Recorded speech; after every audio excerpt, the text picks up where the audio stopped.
All right. Removing money blocks. I have done this before. I like doing this class. You guys are in for a treat because this is a class that I normally charge to come in, and we're doing this today.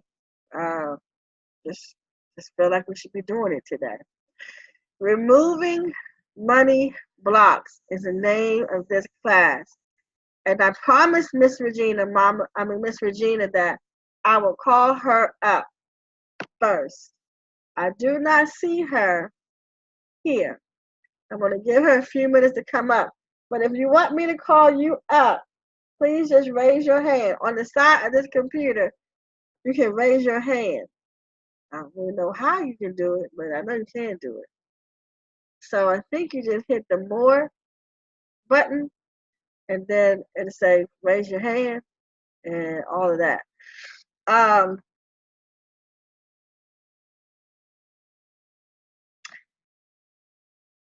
um, Finding out what are your blocks are so important in terms of manifesting money, in terms of manifesting whatever it is you want in your life. One of the stories that I wanted to share, um, Mama J's story, I'm not going to ask her to talk on it because I know that if she begins to talk on it, we'll be here all day talking about that, and I won't get into the class. But she has an amazing story, and maybe one day we'll just do it. You guys can listen in, um, concerning her money, and she she has had two major money stories since I've known her, and her ability to produce. One was she produced $54,000 in 2 days. The next one was she produced, I think, a little almost $3,000 in one day. They make this stuff up, and she did that by her own internal power, her own internal knowing, her own internal movement. She did that thing. Okay. And so just raise your hand if you were a witness to that. I know I was, I know Lynn was, I know Dr. Lynn was, Dr. Wendy was, and Dr. Janice was the one who did it. So you know she was. That removing the money block is serious. Um, and finding out what's in your way is serious. So once you find out what's in your way, once you find out what's in your way and you move it out the way, it doesn't block you anymore. Once you identify the roadblock, that's it. It's over with. So I'm trying to wait for Miss Regina to get here. Um, but I want to ask you a question while everyone's here. I want to ask you a question. Do you want what?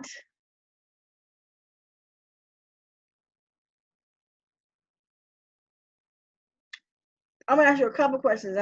So whoever I come up, these are the questions I'm gonna ask you. Um,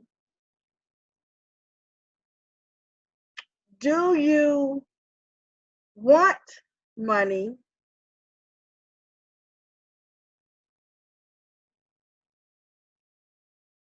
and what is your relationship with money? Do you want money, and what is your relationship to money?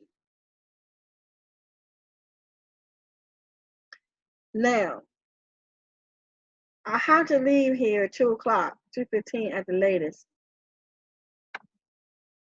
So if I don't get to everybody, no worries, because this formula is just a formula. You can use it regardless. I'll try to come back and do it again later today if possible. Miss Regina, are you here? Miss Regina, are you here? If you are here, just unmute yourself. Miss Regina, are you here? If so, just unmute yourself.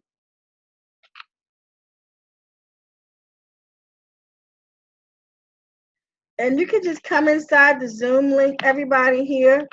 If you are wanting to come inside of Zoom, you can. The Zoom link is available. Just hit that Zoom link and come on in. And so what I'm going to do is I'm going to try and put the Zoom link inside the comment line so you don't miss it, okay? And you do have to download the app Zoom to come in here with us. All right, so there's the Zoom link. All right, so I'm trying to wait for Miss Regina, but I don't see her. So I'm going to go to whoever has their hand up first. And let's deal with that question. And it looks like Cheryl. My beautiful Cheryl. Not Cheryl. Cheryl. Hi, beautiful. Uh-oh, I can't hear you.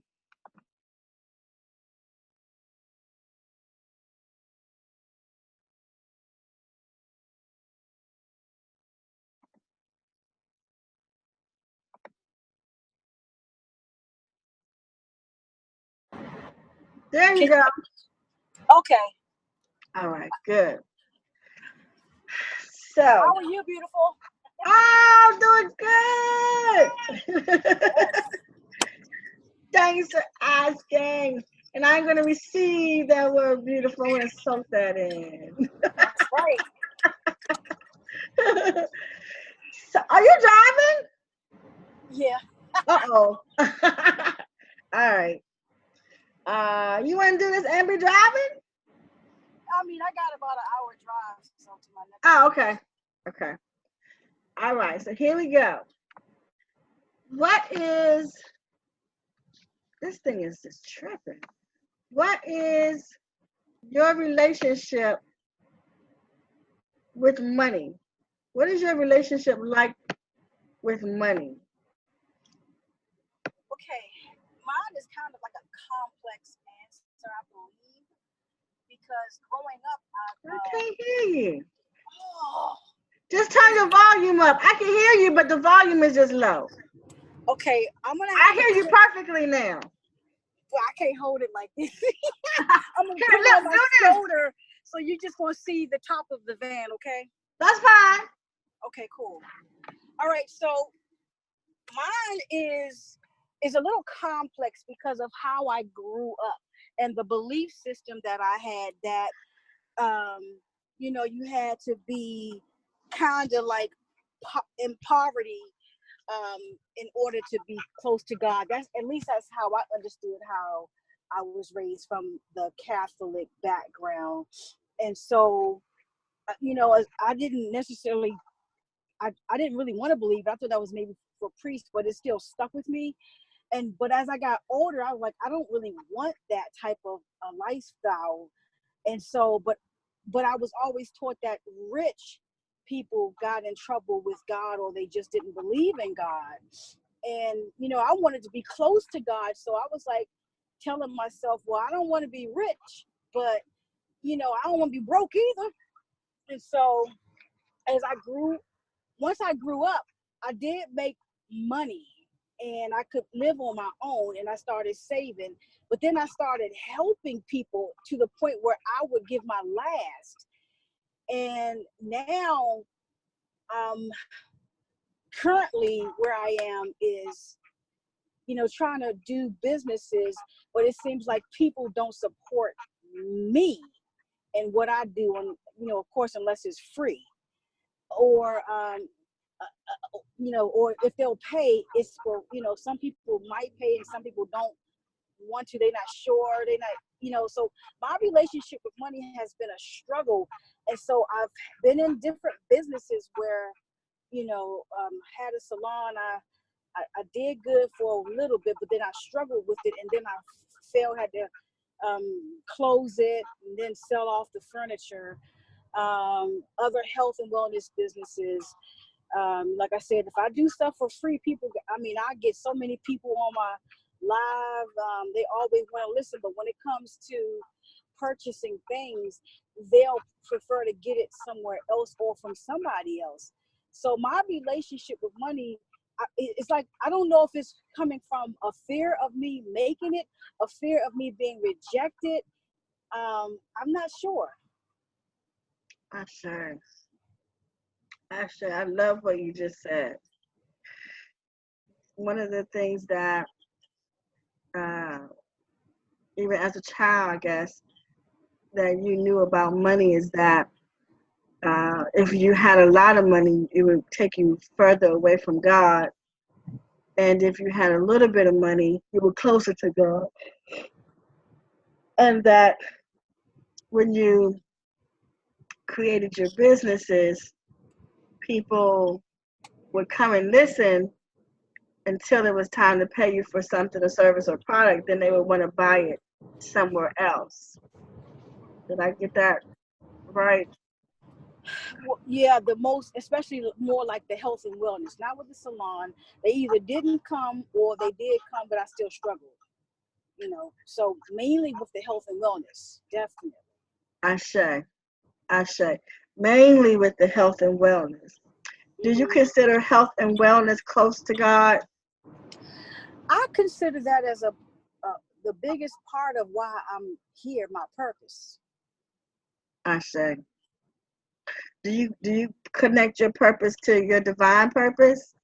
Yes. I say. I'm gonna repeat that. When you were growing up, if you had a lot of money, kind of meant you were distant from God. But if you didn't have a lot of money, like the poverty, you were closer to God. And when you had these two businesses with the hair, people would show up. It still was a struggle, but people would show up.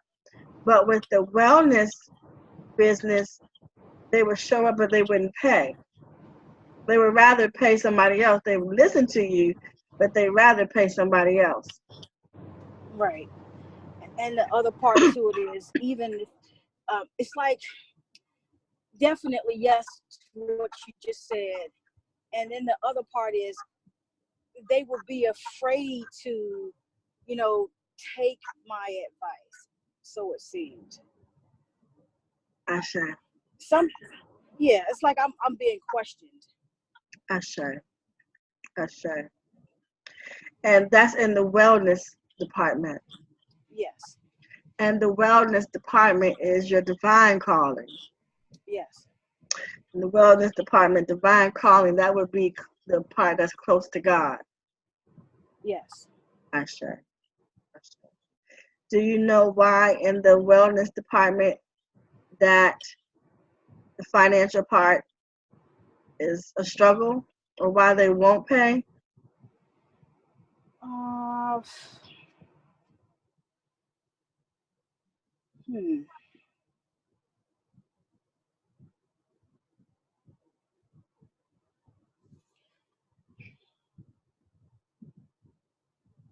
And it's okay, take your time.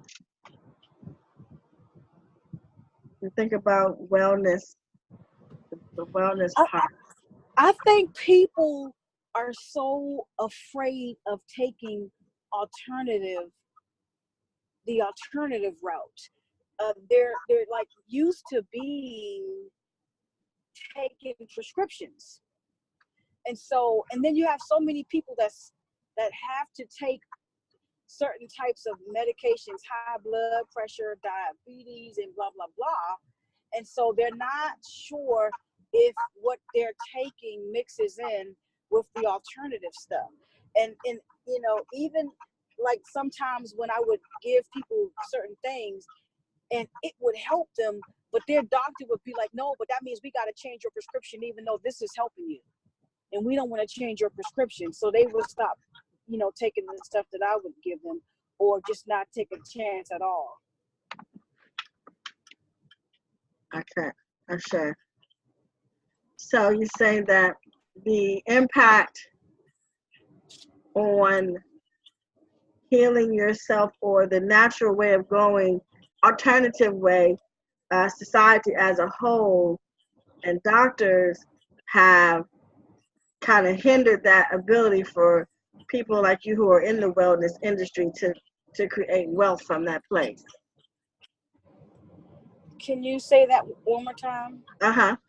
That the stigma on alternative healing is so large or so huge that it hinders your ability to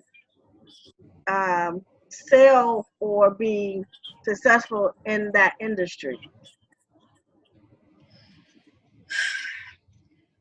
I'm not saying that it's it's a stigma issue, but I'm not sure how to get around it. That's sure. So I mean, because there are people who are able to do the health and wellness successfully. They can get around it. I don't know how to do it. Ashe. Oh, that was so beautifully said. Ashe, lady. And you said you don't know how to get around it. Right. Gotcha. I want to repeat something back. Mm-hmm. And you're doing a great job. And you've already really said your answer. See how beautiful that is? Mm-hmm. So all you have to do is listen to your answer. You're going to see something so beautiful. Here's what I heard you say. When you were a kid growing up, money, if you had a lot of it, it was harder to get to God. But if you had a little bit of it or poverty, those people were closer to God. And you were always able to get by and take care of your family. You started a couple businesses. One of them was a hair business. One of them was a hair business, and that business struggled a little bit, but people did pay to get their hair done. But in the wellness center or your company that deals with wellness and alternative to medicine is not that successful. They don't want to pay you. They'll pay somebody else, but they don't want to pay you to do it. But they'll sit and listen to you for free all day. But when it comes to trying to pay you for a product or a service, they don't want to do that. Correct. And that wellness part is really your calling. Correct. And it's like your divine connection to why you're here on this earth. You really feel like this is your divine calling. So that wellness thing is kind of connected to your God and your divine calling on earth, right?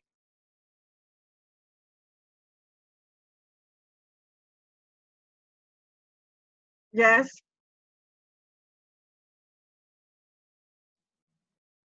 The phone rang and it cut you off. The last thing I heard you say was your wellness is the wellness part, the alternative medicine or alternative way of life is the divine part. That's the God part in you. That's the this is why I'm here part. Yes. I say. So why isn't the wellness business prospering the way you want it to? Okay. So what I believe I heard me say was that in order for me to maintain my closeness with God, I can't make a lot of money in the wellness industry based on what I was taught as a youth. And your wellness is connected to who? Your wellness God. business is connected to who? God. So if your wellness business is connected to God, and in God you can't make a lot of money, can your wellness business do good? No, not at all. I say. Wow. I say. I say. I say. Wow. They're good, lady. They're good. So you have to reteach yourself. Yeah. You have to reteach yourself. Yeah. So I love how you I love how you did that and how you expressed it and how detailed you were able to be, because you said in the hair business they paid. It's just a struggle, but they paid. But more specifically in the wellness, it wasn't even an opportunity to get off the ground. because Right. wellness is totally connected to God, and the hair business is just totally connected to wealth, period. Not being able to create the wealth because of the belief system that if you have it, you're further Mhm. away from God. And then you get into God with your calling, that's definitely not going to take off because that is God. Right. You did good. Wow. You did good. Definitely got to change that thought pattern because it ain't working. Ashe. Ashe. Ashe. Thank you. Beautiful. Thank you. Thank you. Thank you, lady. Thank you. Talani, you still here? Watch this. You know I'm going to go to Talani, Cheryl. Watch this, Talani. I love you, Cheryl. Uh-oh. You did good. You did good because you located your block. Now the thing is, how do you move the block out of the way? How do you move the block out of the way? So I don't want you to answer that question yet. I just want you to put that question in your mind so that you can teach yourself how to remove that block out of your way. Now that you know what the block is, you said earlier, I love you. You said earlier, I know it'll work, but I don't know how to go around it. So now you just found your how do I go around it? Do you agree? Yeah. Yep. Now you just found your how to go around it, and now you're going to put some things in place to remove that thought process or that belief system. Mm-hmm. Ashe. You did Ashe. good, lady. You did good. Wow. Thank you. Thank you. Talani. So watch this. Let's see you, lady. You think I just helped her, Talani? Open up your mic. You think I just helped her? Yeah, no, no, not you, but Right. I did. no, I did. I mean, I did help her, right? We can say we do things to spark the people to get to where they're going, right? yes, Do you think I just helped myself? yes, Yep. Let me show you how I helped myself. When I was little, my master teacher, I said to him, "Oh my God, how did you get so close to God? I want to be close like that." And you know what he told me? He said, when God asked me, "What are you willing to give up to have me?" I said everything. So when God asked me the question, guess what I said? everything. Everything. So guess what happened? You gave up everything. I did everything was taken, every daggone thing. So guess what I have to do now? Guess what I'm in the process of doing now? Getting it back. Reteaching myself that I didn't have to give up nothing because Wow. because in God is all things. If I lost everything and I didn't have anything and you were the only thing, I still have Have everything. everything. Mm-hmm. That's true. So she just came here to remind me, don't forget to teach yourself that you don't have to give up nothing to have me. Wow. See how we both just got something out of that? That's tight. That's tight. That's You stay funny. right here, girl. You stay right here now. It's true.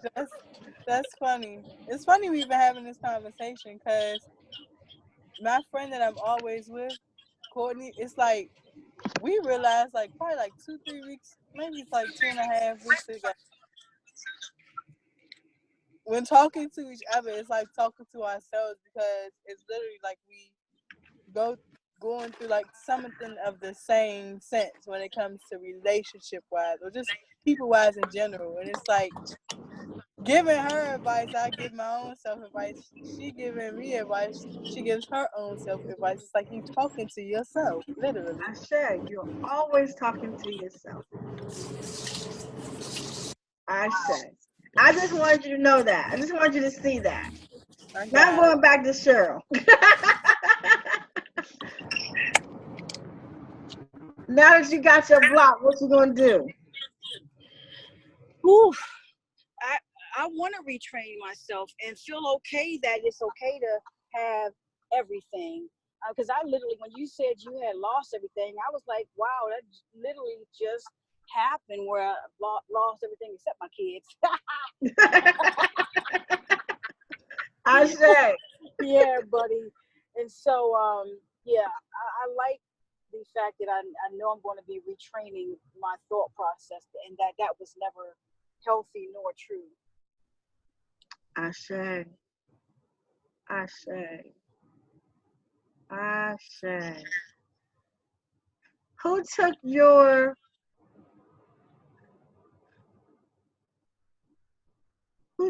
confidence away?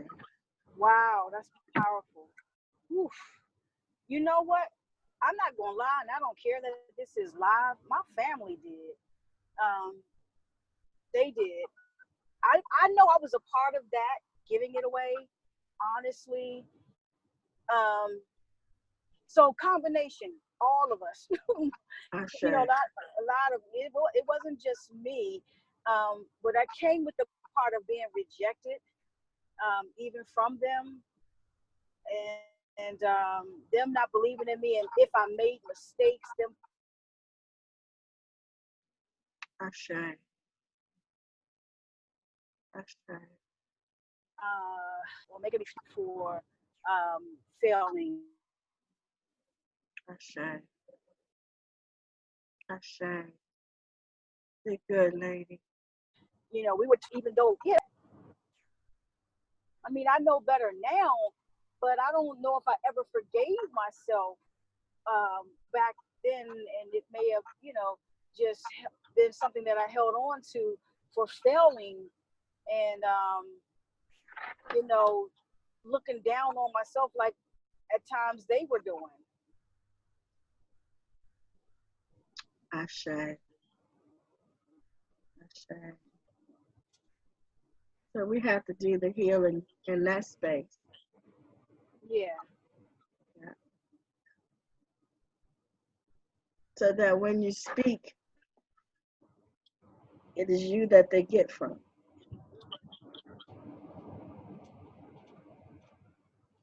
I said. You did good, lady. I share. You did good. You did real good. Real good. You did real good. So thank you coming up. Miss Regina, I wanted to do you first. I know you weren't available, and I know whatever it was important. But I have to leave because I have to leave at 2 o'clock to go get my babies. Um, I'm gonna come off of Facebook Live. Let me do that now. I want to come. I'm probably gonna come back around 4:30. I'll be back on Facebook around 4:30. I'm gonna dedicate my whole day to this space today. So if you're on Facebook and you're watching, come back at 4:30. We'll be doing more money, removing money obstacles. Okay, and I'm gonna stop the recording.